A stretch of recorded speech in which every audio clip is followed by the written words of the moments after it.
ख्रिस्त में मसीही भाइयों एवं बहनों, पुनर्जीवित प्रभु यीशु ख्रिस्त की आशीष एवं कृपा आप सबों को मिले। ख्रिस्त हमारा जी उठा, खुशी मनाए, हालेलुया।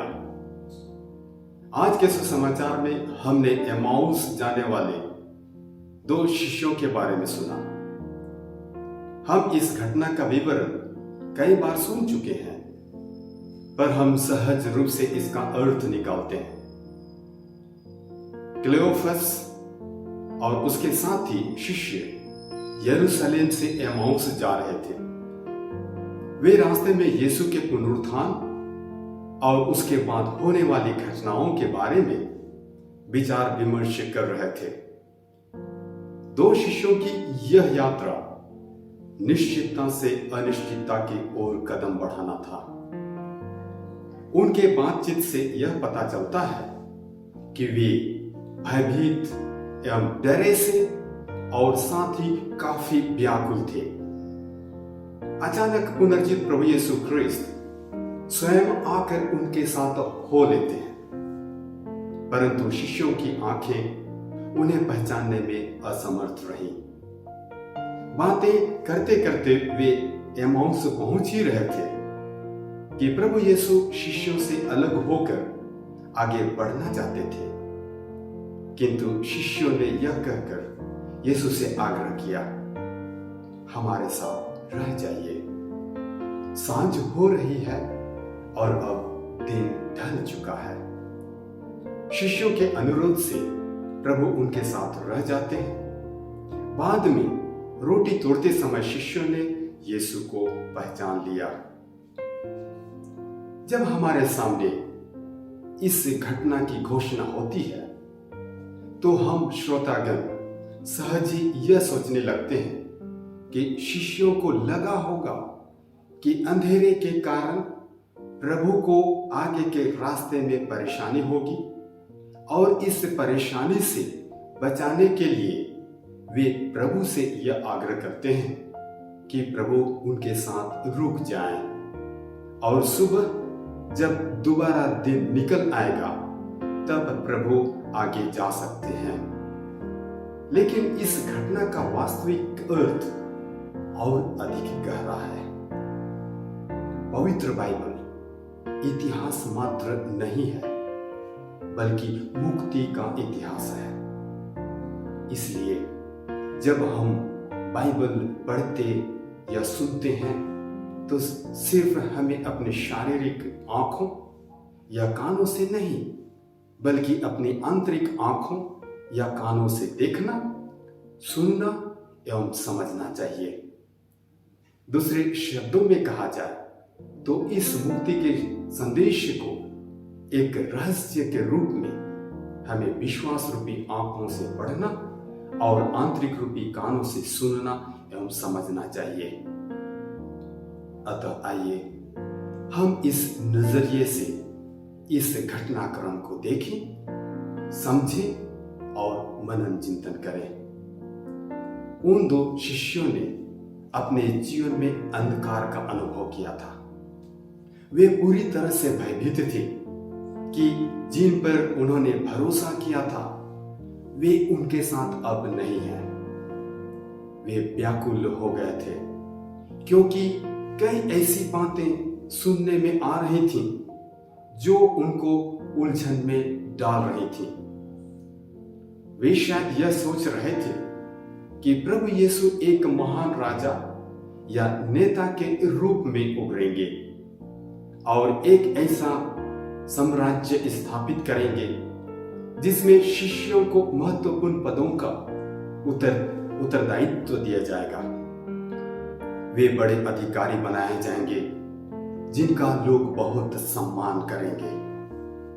लेकिन प्रभु यीशु ख्रिस्त की मृत्यु के साथ ये सब अपने सपने चूर चूर हो गया और वे निराशा के दलदल में फंस गए। दो शिष्यों की इस बातचीत से यह प्रकट जरूर होता है कि वे हैरान एवं परेशान थे। यही उनके जीवन का अंधकार था। मसीही भाइयों एवं बहनों, प्रभु यीशु ख्रिस्त जो अपने को संसार की ज्योति कहते हैं, जब तक वे शिष्यों के साथ रहे तब तक अंधकार शिष्यों के जीवन से दूर था।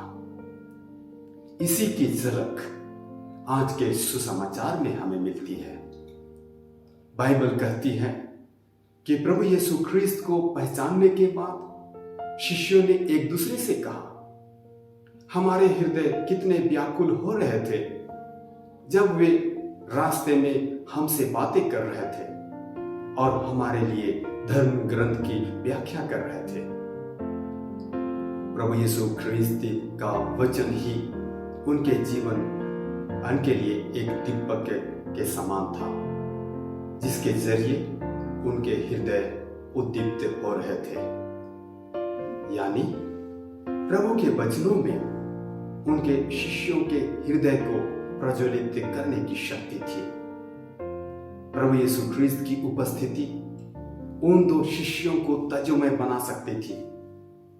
इसी कारण वे प्रभु से अनुनय विनय करते हैं कि प्रभु उनके जीवन के अंधेरे को मिटाकर ज्योति प्रदान करने के लिए उनके साथ रुक जाएं। संत यूहन्ना कहते हैं, शब्द वह सच्ची ज्योति था जो प्रत्येक मनुष्य का अंधकार दूर करती है। हमने अभी जो कुछ भी सुना एवं हमारे सामने दो शिष्यों के साथ घटित जो घटना को प्रस्तुत किया गया, यह हमारे जीवन में भी लागू होती है। अगर हम वास्तविकता को पहचानने की कोशिश करेंगे तो हमें यह जरूर महसूस होगा कि हमारे जीवन में भी एक ऐसा हिस्सा है जहां अंधकार व्याप्त है। जब हम इसका अवलोकन करते हैं तो हमें यह पता चलेगा कि वह अंधकार प्रभु की अनुपस्थिति को दर्शाता है। जिस प्रकार एक जलती हुई मोमबत्ती के पास अंधेरा छिप नहीं सकता, उसी प्रकार हमारे हृदय में अगर प्रभु यीशु ख्रिस्त विराजमान रहते हैं तो वहां डर, भय या निराशा जैसे अंधकार के लिए कोई जगह नहीं रहती है। जाने अनजाने में हम कई दफा हमारे जीवन में अंधकार को अधिक जगह देते हैं और ज्योति को कम।